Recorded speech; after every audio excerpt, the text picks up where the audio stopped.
Веќе втора недела, жителите на истокот не можат да кренат глава. Времето за нив станува се поголем проблем. Во Штип дожд се заканува со поплави. Во Тричешми град веќе направи штета.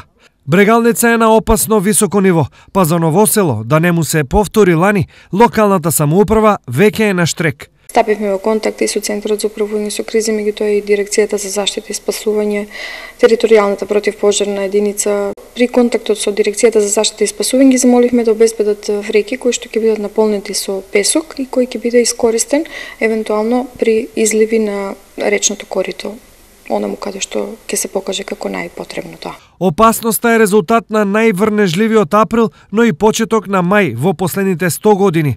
Месеците декември, јануари, февруари и заклучно со крајот на март имам измерено некаде околу 70 литри на метар квадратен.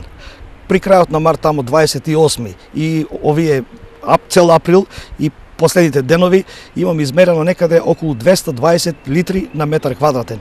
За споредба неспоредливо е.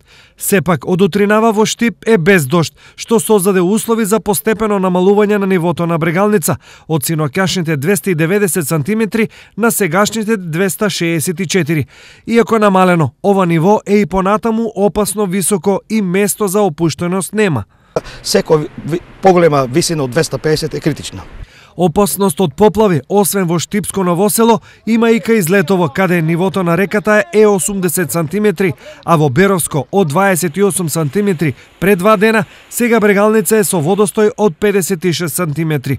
Освен дождот, проблем за овдешните жители е и градот.